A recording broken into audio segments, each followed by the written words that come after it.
आप सभी को पीसी शर्मा का नमस्कार। info.com स्टूडियो में आपका बहुत बहुत स्वागत।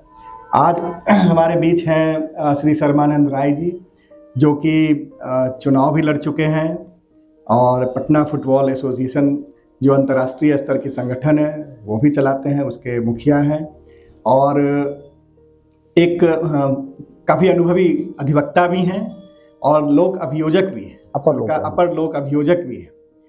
तो इनसे हम आज जानेंगे कि नगर निकाय का जो चुनाव संपन्न हुआ है उसमें उसके क्या क्या पहलू हैं। सबसे पहला सवाल हम इनसे जानना चाहेंगे कि ये जो मेयर और उप मेयर और वार्ड पार्षद का चुनाव एक साथ हुआ है, इसको लेकर के लोगों के मन में क्या सोच रही है और क्या उन लोगों ने निर्णय दिया।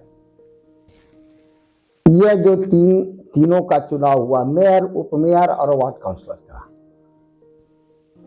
तो खास करके जनता तो खुश थी कि मेयर और उप मेयर का चुनाव हम करेंगे, परंतु वार्ड काउंसलर का तो पहले से होता रहा, सुनते रहे, लेकिन मेयर और उप मेयर में यह खुशी आई कि कम से कम जो लोग हमारी बात वार्ड काउंसलर लोग नहीं सुनते हैं, नहीं समझते हैं, हमारा कोई साफ सफाई या मैंने जो भी समस्या है उसको दूर नहीं करते हैं, हम उनसे डायरेक्ट जुड़ के दूर करना चाहेंगे। ये इसलिए जनता बहुत खुश थी। अच्छा, ये जो है चुनाव जो है अभी तक दलगत नहीं है, स्थानीय निकाय का चुनाव जो ये दलगत नहीं होता। हाँ, ये चुनाव अभी तक तो राज्य सरकार के अधीन है और ये दलगत चुनाव अभी तक नहीं हो पाया है, जबकि अन्य राज्यों में दलगत चुनाव होता है। इसके क्या फायदे और नुकसान है? ऐसा है कि इसमें फायदे और नुकसान का सवाल नहीं है, लेकिन अगर दलगत चुनाव होता है तो अच्छी बात होती है, क्योंकि सभी, चाहे जनता हो चाहे प्रत्याशी हो, न किसी दल से जुड़े हैं, तो अच्छा होता कि ये दलगत चुनाव। क्या आपको क्या लगता है सरकार इसे क्यों नहीं दलगत बना रही? दलगत इसलिए नहीं बनाना चाहती है कि सरकार समझती है कि हम किसको समर्थन करें, जो आएगा मेरा ही होगा, ये सरकार का सोच है। चाहे इसके अभी तो जदयू और राजद की सरकार है, इसके पूर्व जो सरकार थी वो भाजपा और जदयू की सरकार थी, उन्होंने भी ऐसा नहीं सोचा और इन्होंने भी ऐसा नहीं सोच रहा। चलिए, ये जो चुनाव हुआ ये कहीं ना कहीं लगा कि बहुत आनन फानन में कराया गया है।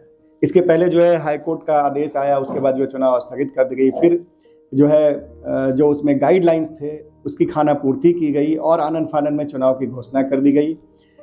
इससे किसको नुकसान हुआ है? देखिए, आपका कहना है कि ये चुनाव आनन फानन में हुई, ऐसा नहीं, क्योंकि पूर्व के चुनाव का जो 5 साल टर्म होता है वो तो पूरा हो चुका था जी, तो इसलिए वो आनंद फानन की बात नहीं है।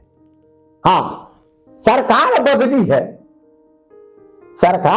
है और सरकार बदलने से ये कुछ जो देरी हुई तो सरकार बदलने का नतीजा है।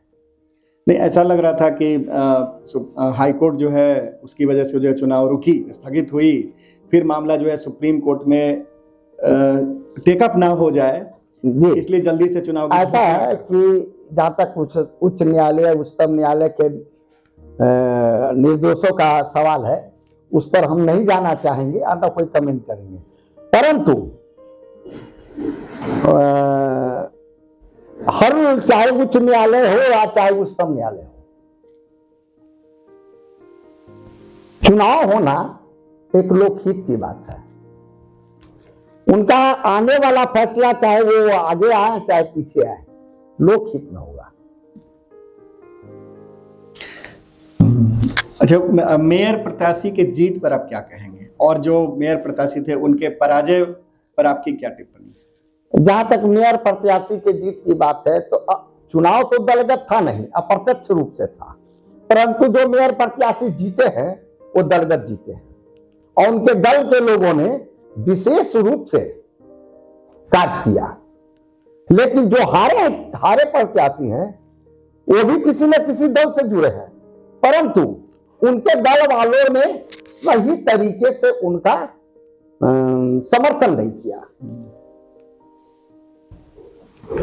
जब 20 तारीख की जो सुनवाई है सुप्रीम कोर्ट में, उच्चतम न्यायालय में इसकी सुनवाई होनी है, आपको क्या लगता है कि सब लोग निराश होंगे या फिर नैया पार लग जाएगी सब लोगों की, अपना कार्यकाल पूरा? देखिए, ऐसे तो हमारा अनुभव कहता है कि नैया पार लगेगी, इसलिए कि ये लोकहित का सवाल है। ज्यादा हम नहीं कहना चाहेंगे, मगर ये लोकहित का सवाल है, इसलिए नैया पार लगेगी। चलिए, एक अंतिम सवाल आपसे जानना चाहेंगे कि इस बार जो प्रत्याशी, चाहे वो वार्ड पार्षद के, खास करके पटना की बात हम करेंगे, जो प्रत्याशी हैं वार्ड पार्षद के और मेयर के और उप मेयर के, जो चेहरे जीत कर आए हैं, उनको देखने से क्या लगता है? खास करके वार्ड पार्षद कि बहुत से नए चेहरे आए हैं, कुछ पुराने चेहरे भी हैं, जो कि मतलब कुछ प्रत्याशी हैं जो कि रिपीट कर गए हैं, तो ये किस चीज से इसको जोड़ करके देखते हैं आप? देखिए, बदलाव को आप कैसे देखते हैं और जो रिपीट हुए हैं? देखिए, एक बात तो निश्चित है कि इस बार बदलाव कुछ नजर आएगा। इसलिए नजर आएगा कि पहले काउंसलर के ताकत पर मेयर खड़ा होता था, अब जनता की ताकत से मेयर खड़ा हुआ है। अंतर तो होगा। पहले मेयर डिपेंड रहते थे काउंसलर पर जी। और ऐसा होता था कि काउंसलर लोग मेयर को दबा के रखते थे।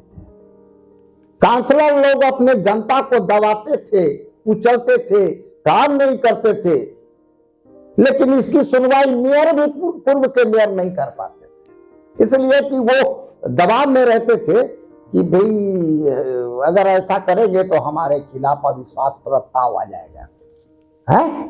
लेकिन अब ऐसा तो है नहीं। अब तो जो चुने गए हैं मेयर और उप मेयर स्वतंत्र रूप से, वो स्वतंत्र रूप से हैं, वो 5 वर्ष के लिए वो जनता के प्रति उत्तरदायी है। अगर वो नहीं करेंगे तो अगली बार उनको जनता जमीन पे उतार देगी। एक जनता को तो एक ताकत मिला। हाँ, जहां तक जो ब्लैकमेलिंग का काम करते थे वार्ड काउंसलर, वो नहीं कर पाएंगे मेयर को। कहीं ना कहीं लोग इसलिए मजबूत हुआ है। नहीं, इसलिए लोकतंत्र की मजबूती आई है और उस लोकतंत्र में जनता का काम हम समझेंगे कि मेयर और उप मेयर जरूर करेंगे। चलिए, इसी से जुड़ा एक अंतिम सवाल, महिला सशक्तिकरण जो है वो मूर्त रूप ले रहा है। इस बार जो 75 वार्ड पार्षद हैं उसमें से अधिकतर महिला प्रत्याशी जीत करके। अब देखिए, जहां तक महिला सशक्तिकरण की बात है, एक मजेदार बात आपको हम बता देते हैं। आपकी भी शादी हुई है, हमारी भी शादी हुई है। वो महिला कहीं दूर दराज से आती है, लेकिन वो अकेले आती है और अकेले आके हमारे घर पर राज कर लेती है, और साथ ही राज करने के साथ साथ गांव पर भी राज कर लेती है। और ऐसा होता है कि उस महिला को आप हो चाहे हम हो, इतनी हिम्मत नहीं होती है कि उस महिला के विरुद्ध जाए। है? आप महिला को सशक्तिकरण, वो पूर्ण सशक्त है, इतना सशक्त है कि पूरे दुनिया में सशक्तिकरण है उसकी।